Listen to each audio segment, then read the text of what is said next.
Can you hear me? Yes, I can, yeah. Okay, fantastic. So I'm going to share my screen and just if you can let me, it's a bit slow, this computer. So can you let me know whether you can see it? Yes, we can.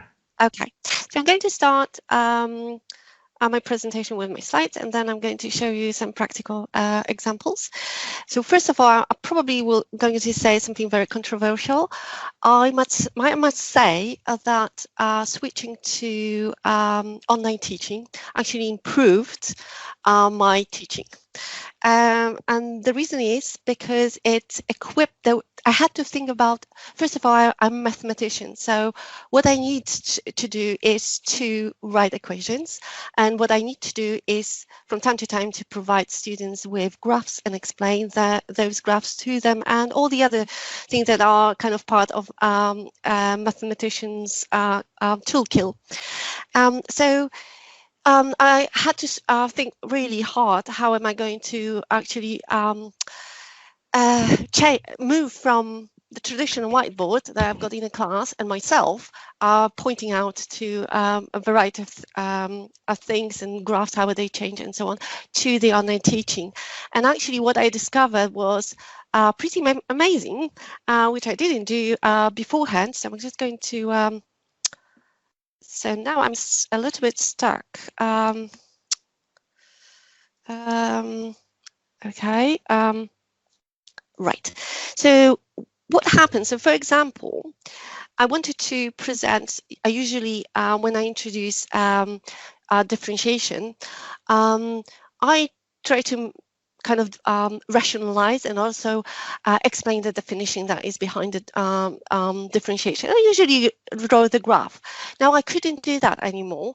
So first of all, that's a part of the is just a motivation to all of what will follow. So this is the first of all that I needed to find out, how am I going to do it? And actually what I found out is a beautiful tool, which is Geogebra. Now this tool can be embedded in OneNote, which when I discovered, I was basically thrilled.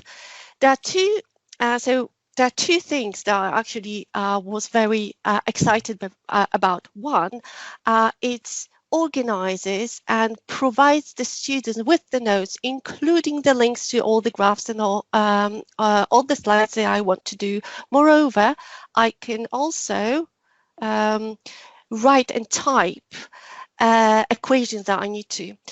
And in the past, because my handwriting is not the best, sometimes students struggle to see what I'm actually writing down on the whiteboard. This helped me a lot, and this is another thing that kind of improved my teaching. Moreover, I usually very quick in my explanation and in my writing when I do it face to face on the traditional whiteboard. Now, typing slows me down. So this is another kind of way of improving, in some sense, the students' appreciation of the lectures. So I'm just going to now go back to the slides for a moment. So there are two ways that I thought that you can use. I'm probably going to leave it I'm going to show what is in the picture anyway. So there are two ways I'm thinking that OneNote or ClassNote can be used, and it all depends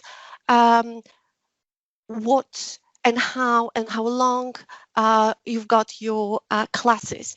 So first of all, both of them obviously help you to organize your lectures. So they are more than the slides, because you can embed quite a lot of things that I'm going to demonstrate. But they also not only they allow you to organize things, you can also later on either produce of all the notes that you added on during the lectures, you can produce the document, the PDF document that you can share with the students. So with the shorter lectures, what I did, so this was just a lecture that there was a module that happened over 5 lectures. So for this particular one, I only used OneNote because I decided the engagement of the student is going to be only verbal.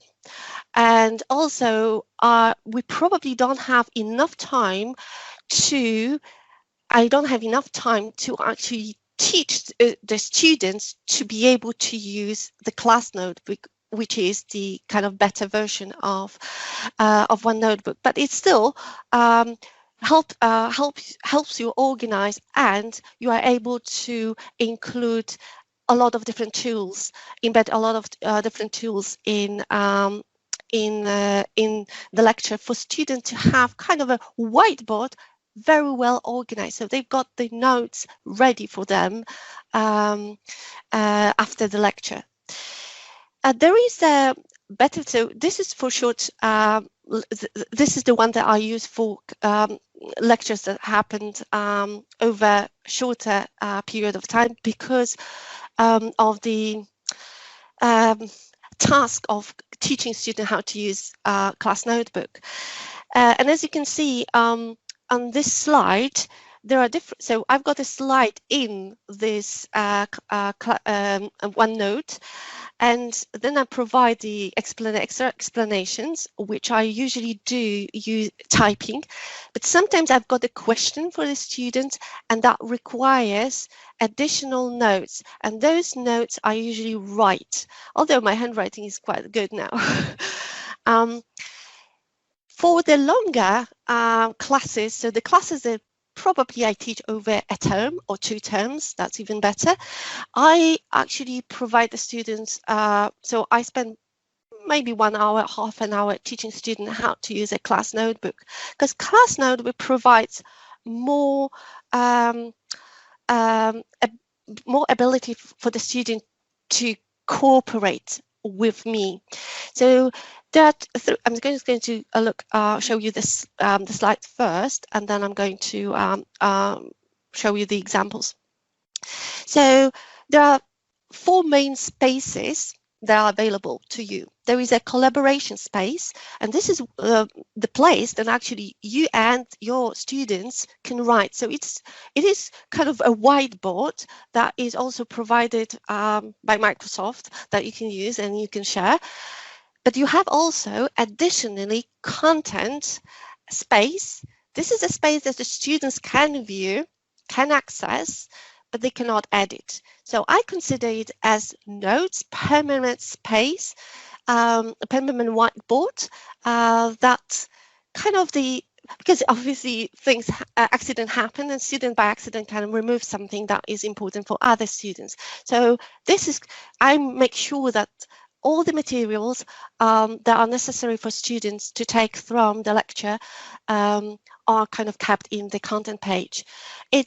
By the way, there is a very easy way of moving the pages across sections or spaces.